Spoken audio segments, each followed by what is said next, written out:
I saw all I needed to see. Mikhailo Mudryk was electric. 30 minutes of football yesterday, and I was off my feet in awe.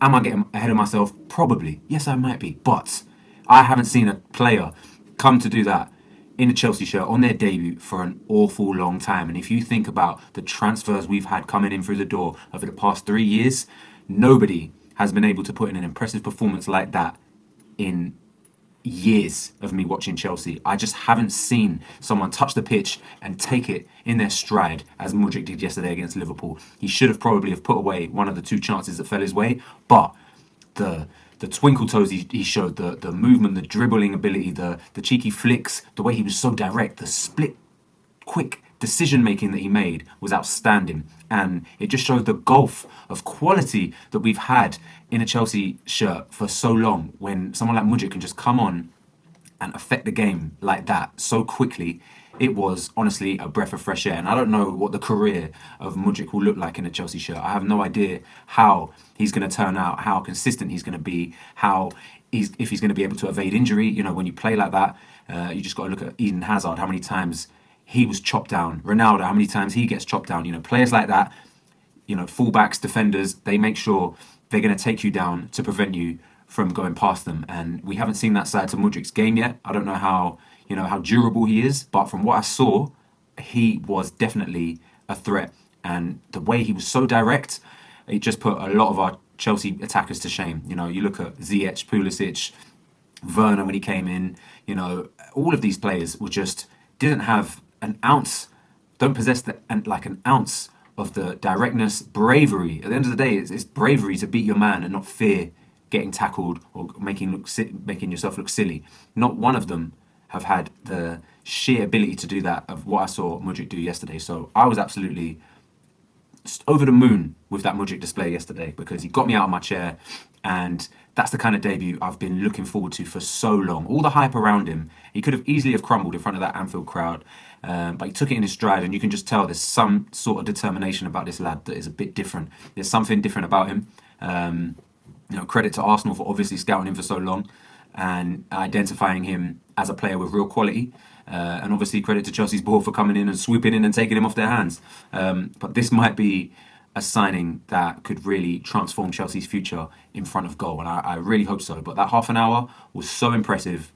And I can't wait to see what he does in 90 minutes. I can't wait. It felt like he was linking up well. He was getting pats on the back from a lot of Chelsea players for his performance. And half an hour, honestly, I was blown away.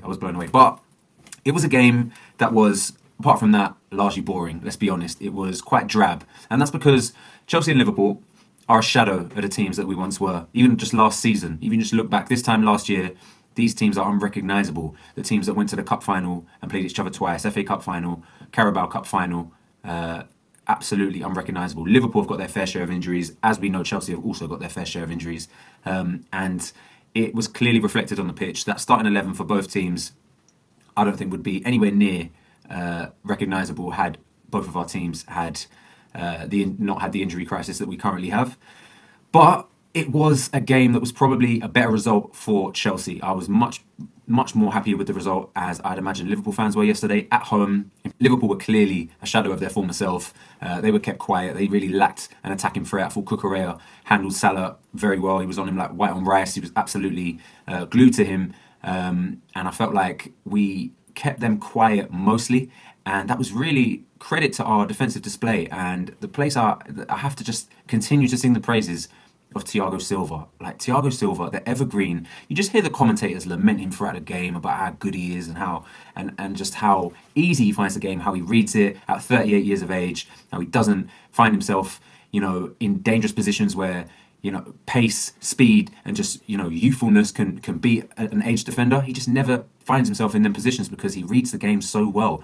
And you just think, if Thiago Silva was in the Premier League for 6-7 years, you know, let's say he'd have come to Chelsea at a far younger age, would we be talking about Thiago Silva as possibly the greatest centre-back we've ever seen in the Premier League? Of course, we're going to talk about Rio, we're going to talk about JT, we're going to talk about Vidic, we're going to talk about Ledley King, we're going to talk about, you know, Carvalho, all these great centre-backs that have graced the Premier League.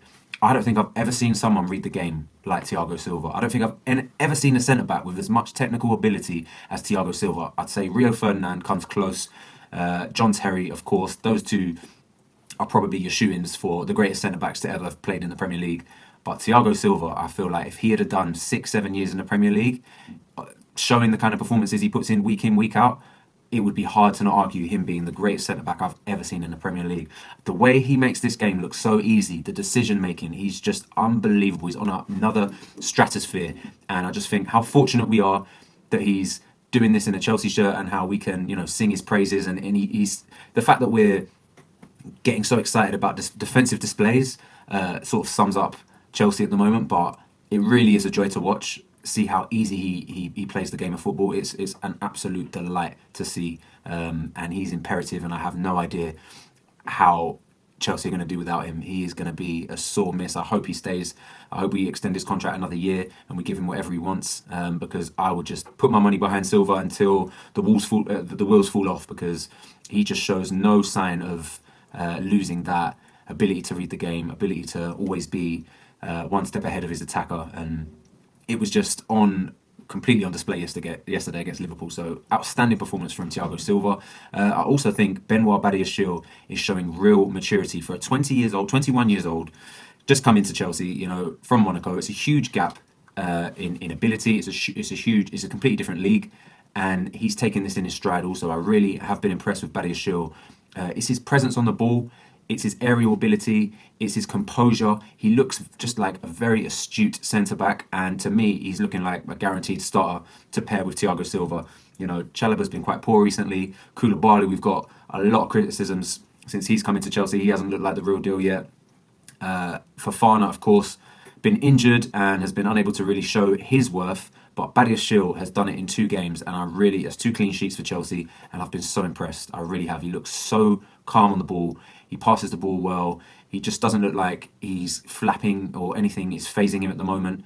And those were the players that showed their quality yesterday. The defensive pairing of Badiashile and Thiago Silva and Mudryk. Apart from that, everyone was pretty poor. Let's be honest. I thought Mount was poor. Really turned over possession a lot. Didn't make that pass. Didn't show that conviction. That sort of astute ability that we've known from Mason Mount was lacking yesterday, and I just think he really needs a sort of a reset. I always talk about Mason Mount and how much football he's actually played in the past 2 years, and I really feel like that is key to this dip in performances. I felt like the way he plays the game, the intensity he plays the game at, you can't do over so many matches of football, and I really feel like he needs to be dropped. He needs to be sort of given that reset and some of that pressure off of his shoulders.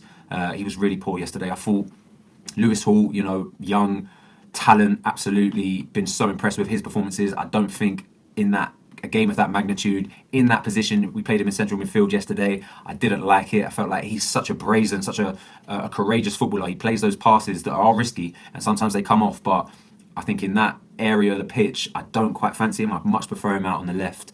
And I'm not sure I know that is where Lewis Hall usually plays, and that's where he has come up through the ranks, but I much prefer him on the left. I feel like we're less vulnerable, and I feel like his bold passes are much less risk adverse in that position. So I think he's definitely more a left back, full back type of player than he is in a centre mid. But it was good to see him play somewhere else, so you could sort of see that for yourself. I also thought Conor Gallagher. It's an enigma, Conor Gallagher. Sometimes I think he's too lightweight. He's not agile enough. He's not quick enough. He's not strong enough for that position. And then sometimes he absolutely blows me away, and I feel, wow, like, how has he done that? You look at his build, he doesn't look like the fastest, strongest type of player, and sometimes he does display it, but yesterday he was not good enough. He takes too long to make that decision, to make that key pass. He gets muscled off the ball far too easy for me, and I'm not sure. I'm at sort of a junction with Conor Gallagher about whether he could really have a future at Chelsea or not. It's sort of in the balance for me. He's a brilliant footballer. I feel like Conor Gallagher in like Serie A would be absolutely incredible. I feel like he would take other leagues by storm. Like, I really feel like he could be a great central midfielder in so many other leagues, but in the Prem, I'm not convinced. And I mean, he did a great job at Crystal Palace. I'm just not sure he's cut out for the sort of level of pressure and the intensity of performances that opponents give you week in, week out when you play for Chelsea. So Conor Gallagher, undecided, had a poor game yesterday. And you'd be surprised to know, I really felt that Cucurella had one of his better games. You know, I'm always on Cucurella's case. I've been so disappointed with his performances since he's come in for Chelsea, but he kept Salah relatively quiet, and I was, you know, fairly impressed with him. So it makes a nice change to not have to talk about Cucurella in such negativity. So overall, it was a point that I think was won for Chelsea, and I think, you know, we can consider ourselves fairly fortunate because you can see those games, the way Chelsea's luck have been, us just losing, Liverpool coming out with a last minute winner and Chelsea losing that game. But that wasn't the case. I feel like, you know, against Fulham in 2 weeks, we've got a nice 2-week break. We're going to have Reece James back. We're going to have Ben Chilwell back, apparently. Whether they'll start or not, I doubt it. But the fact that they're going to feature is going to be massive for Chelsea, because I feel like we're a completely different team when Reece James is in the picture. He is our best player. The confidence, the presence that Chelsea possess when Reece James is in the starting 11 is, you know, priceless. So I've got a lot more confidence moving forward. João Felix is not going to be back, but then it will just be one more game until he's back. And you think about João Felix, Mudryk, and Noni Mudryk, who we've signed. Like, we've completely reinvented our attacking line. And Havertz, Mount, Pulisic, Ziyech, a lot of these players need to be on their toes, because some new boys have come in and they're looking to shake things up, and I really hope they do, because that's what we need if we're going to salvage anything from this season, even though I feel like it is probably too little too late at this point. But so encouraging signs, point away at Anfield, not the worst result in the world, and we look onto Fulham in 2 weeks. I'm going to be making some more content around. I'm sure we're going to have some ins and outs before this transfer window is wrapped up, and I'll be sure to make some videos on those. Guys, if you like this video, please give it a like, comment. I'll be sure to get back to you and talk about everything that's Chelsea at the moment, and subscribe to this channel if you are a Chelsea fan. Support this channel, it will be greatly appreciated, and I will see you in the next one in a bit.